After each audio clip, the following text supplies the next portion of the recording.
नमस्कार दोस्तों, मैं डॉक्टर रजत जांगिड, शोल्डर और नी सर्जन, जयपुर। दोस्तों, अगर आपके पैर या हाथ में कोई चोट लगी है, जिसमें कोई मांसपेशी में चोट भी हो सकती है या आपको कोई फ्रैक्चर भी हो सकता है, तो इन सभी समस्याओं के लिए कुछ ट्रीटमेंट मेथड्स में डॉक्टर आपको प्लास्टर कास्ट लगाते हैं। मतलब आपके हाथ या पैर में प्लास्टर लगाया जाता है।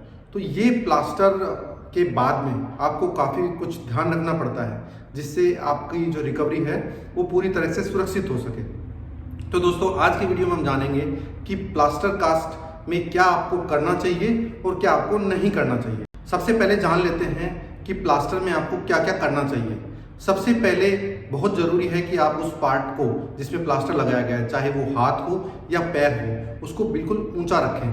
तो हाथ को आप इस पोजीशन में ऊपर की तरफ रखेंगे और इसके लिए आप किसी के साथ में इसको बांध के भी रख सकते हैं, सपोर्ट दे के भी रख सकते हैं, या जहाँ तक हो, अगर आप नींद में नहीं है, सो नहीं रहे हैं, तो उस समय आप हाथ को इस तरीके से ऊपर रख सकते हैं। या अगर आप सो रहे हैं तो या तो आप पिलो का यूज़ कर सकते हैं या और कोई सपोर्ट ले सकते हैं जिससे हाथ आपका ऊपर की तरफ में रहे। अगर आपके पैर में प्लास्टर लगाया गया है तो आप इसके लिए 1 या 2 पिलो, जितना आपको डॉक्टर साहब ने सजेस्ट किया है उतना आप उसमें पिलो यूज़ करके उसको ऊपर की तरफ में रखें। ऊपर की तरफ रखने से एडवांटेज ये है कि जो उसमें सूजन आई है वो धीमे धीमे करके ग्रेविटी की इफेक्ट से कम हो जाएगी। और इसके साथ में सेकेंड इंपॉर्टेंट चीज़ है कि आप जो हाथ या पैर की उंगलियों को कंटिन्यूस चलाते रहें। हाथ और पैर की उंगलियां चलाते रहने से एक तो ये है कि सर्कुलेशन बना रहेगा, उंगलियों के मूवमेंट से उस पार्ट में सर्कुलेशन बना रहेगा, सूजन कम होगी। इसके बाद में जैसे जैसे आपकी रिकवरी होती है, तो जैसे प्लास्टर रिमूव करेंगे तो कई बार देखा गया है कि जो लोग पैर या हाथ की उंगलियां नहीं चलाते हैं उसमें स्टिफनेस, जकड़न रहती है, पेन रहता है। तो अगर आप ड्यूरिंग जब आपका कास्ट लगा हुआ है उस समय में अपनी उंगलियां का मूवमेंट रेगुलर करते रहेंगे तो जो जकड़न है उसकी संभावना बिल्कुल कम हो जाएगी। इसके साथ में बहुत ज़रूरी है कि आप जो जिस हाथ पैर में प्लास्टर लगाया है वहाँ पे पानी नहीं लगाएं, उस प्लास्टर को गीला नहीं करें। अगर वो चूने का प्लास्टर है तो वो प्लास्टर गीला होने से कमज़ोर पड़ जाएगा, और अगर वो फाइबर कास्ट का प्लास्टर किया गया है तो उसमें जो आप पानी अंदर जाएगा तो वो पानी अंदर की स्किन को गीला करेगा और उसमें आगे इन्फेक्शन भी हो सकता है या उसमें से बदबू आना स्टार्ट हो सकती है और स्किन में कोई घाव भी हो सकता है। तो उसको पार्ट को गीला नहीं करें। इसके साथ में समय समय पर आपको ये चेक करना रहता है कि आपकी जो उंगलियों के मूवमेंट हैं वो प्रॉपर उसमें हो रहे हैं, सूजन ज़्यादा नहीं है।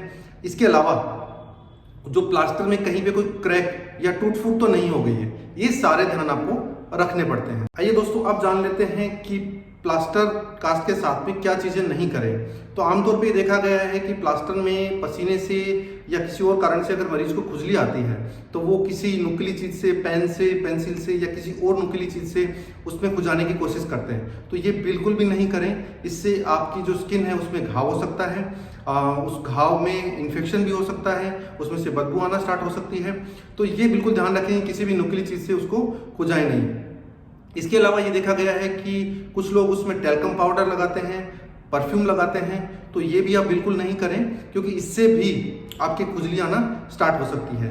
इसके अलावा ये देखा गया है कि कुछ लोग जैसे कोई पार्ट में कोई पार्ट उनको चुभ रहा है तो उस पार्ट को स्वतः ही अपने आप ही उसको काटने की कोशिश करते हैं। तो अगर आप अपने आप से उस प्लास्टर को काटेंगे तो प्लास्टर कमज़ोर पड़ सकता है, साथ में उसकी जो इफेक्टिवनेस है, जो आपका जिस पर्पज़ के लिए वो प्लास्टर लगाया गया है वो भी हो सकता है कि पूरा सोल्व ना हो पाए। इसके अलावा जैसे अगर आपको हाथ में प्लास्टर लगाया गया है और हाथ में आपको वजन उठाने के लिए मना किया गया है तो आप उस हाथ से वजन नहीं उठाएं। ड्राइविंग के लिए अगर आपको मना किया गया है कि आप हाथ से ड्राइविंग नहीं करें तो उस हाथ से ड्राइविंग भी नहीं करें। और पैर में स्पेसिफिकली अगर आपको पैर पे वजन डालने के लिए मना किया गया है तो पैर पे आप वजन नहीं डालें। अगर आपको प्लास्टर लगा हुआ है तो कुछ ऐसे वार्निंग साइन हैं, अगर वो आपको होते हैं तो उस केस में आपको इमीडिएटली अपने ट्रीटिंग डॉक्टर से संपर्क करना चाहिए।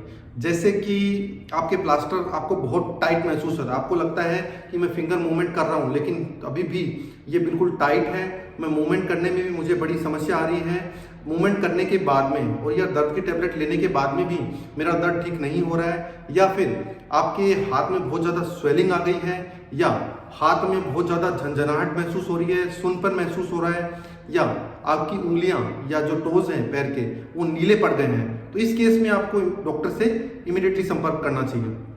कुछ केसेस में आपकी जो स्किन है उसमें बहुत ज़्यादा जलन चुभन ये भी महसूस हो सकती है, या अगर आपको बहुत ज़्यादा फीवर आ रहा है, बुखार आ रहा है, तो उस केस में भी आपको इमीडिएटली डॉक्टर से संपर्क करना चाहिए।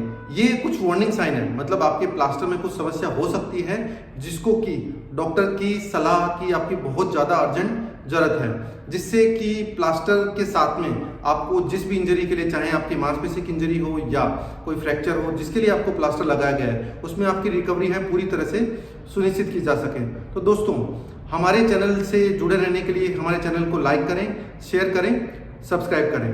धन्यवाद दोस्तों।